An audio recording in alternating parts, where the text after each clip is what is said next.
بسم اللہ الرحمن الرحیم۔ میرے عزیزو، تفسیر ابن کثیر کے اندر ایک واقعہ لکھا گیا ہے، اور اس مسند امام اعظم ابو حنیفہ رحمہ اللہ، اس کے اندر ایک واقعہ منقول ہے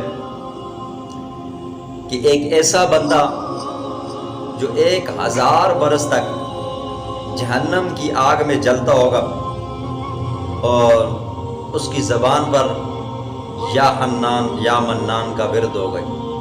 یہ کون سا بندہ ہوگا؟ یہ کون سا خوش نصیب اور بدبخت انسان ہوگا؟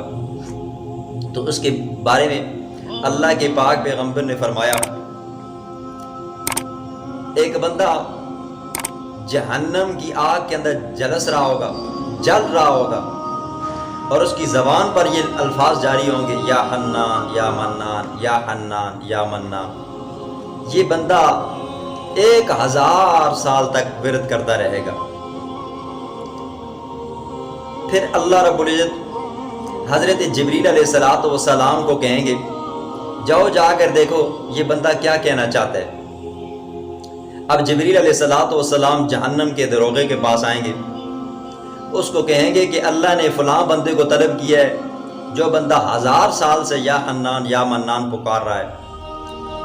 جہنم کا دروغہ جہنم کے اندر جائے گا، اس بندے کو تلاش کرے گا، اور وہ بندہ بالکل جل کر کوئلہ بن گیا ہوگا، لیکن جہنم کے دروغے کو وہ نہیں ملے گا۔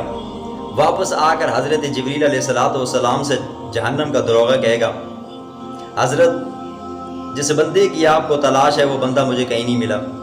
پھر جبریل علیہ السلام اللہ کے دربار میں حاضر ہوں گے، کہیں گے، یا اللہ، آپ نے جس بندے کا کہا وہ بندہ جہنم کے دروغے کو نہیں ملا۔ اللہ پھر جبریل علیہ السلام کو نشانی بتائیں گے کہ جاؤ وہ بندہ جہنم کے فلاں کونے کے اندر، فلاں جگہ کے اندر بیڑیوں کے اندر جکڑا ہوا ہے، جل کر کوئلہ بن گیا، وہاں سے اس کو نکال کر لایا جائے۔ جبریل علیہ السلام دوبارہ جہنم کے دروغے کے پاس آئیں گے اور جہنم کے دروغے سے کہیں گے، اللہ جی فرماتے ہیں کہ وہ بندہ جہنم کے فلاں کونے کے اندر بیڑیوں کے اندر جکڑا ہوا ہے، لہٰذا اس کو نکال کر لایا جائے۔ جہنم کا دروغہ جہنم میں جائے گا، اس بندے کو نکال کر جب باہر لایا جائے گا تو جل کر سیاہ کوئلہ بن گیا ہوگا۔ اب اس بندے کو جب باہر لایا جائے گا، اللہ کے سامنے اس کو پیش کیا جائے گا۔ اللہ اس بندے سے پوچھے گا، بتاؤ بندے تو کیسی جگہ میں رہا ہے؟ تو وہ بندہ جواب دے گا، اے اللہ، رہنے کی جگہ بھی بڑی بری ہے، سونے کی جگہ بھی بڑی بری ہے، اور بیٹھنے کی جگہ بھی بڑی بری ہے۔ پھر اللہ فرمائیں گے، جبریل، اس بندے کو واپس اپنی جگہ پہ لے کر جاؤ۔ وہ بندہ گڑ گڑائے گا، معافیاں مانگے گا، منت زاری کرے گا، اے اللہ مجھے واپس اس جگہ میں مت بھیج۔ تو وہ بندہ منت زاریاں کرے گا، کہے گا، اے اللہ، تو بڑا غفور رحیم ہے، تو ارحم الراحمین ہے، تو نے وعدہ کیا ہے کہ جس بندے کو ایک مرتبہ میں جہنم سے نکال دوں گا، دوبارہ اس بندے کو میں جہنم میں نہیں پھینکوں گا۔ اللہ اپنی شان کریمی کو دیکھتے ہوئے اللہ مسکرائے گا، اور اس بندے کی خوشی کی انتہا نہیں رہے گی۔ یہ ہوگا وہ خوش نصیب بھی انسان آپ کہہ سکتے ہیں، بدبخت بھی کہہ سکتے ہیں۔ بدبخت اس اعتبار سے کہ دنیا کے اندر اس نے گناہ کیے اور اپنے آپ کو 1000 سال تک جہنم کی آگ کے اندر جلاتا رہا، اور خوش نصیب انسان وہ ہے کہ جہنم کے اندر بھی رہ کر اس نے اپنے رب کی یاد کو نہیں چھوڑا۔ اس کو پتہ تھا میرا ایک رب ہے جو مجھے بخشنے والا ہے۔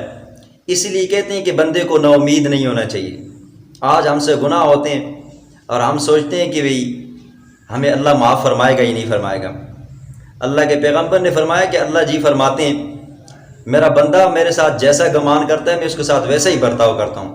تو ہمیں اپنے رب کے اوپر یقین کرنا چاہیے، ہمیں اپنے رب سے امیدیں رکھنی چاہیے، اور وہ رب کبھی مومن بندے کو مایوس نہیں کرتا ہے۔ مایوسی تو کافر کے لیے۔ اللہ رب العزت ہم پر رحم فرمائے اور اپنی خصوصی رحمت ہمارے اوپر نازل فرمائے، تاکہ ہمارا دنیا کا جو سفر ہے یہ بھی آسانی سے گزرے اور آخرت میں ہمیں پریشانی نہ ہو۔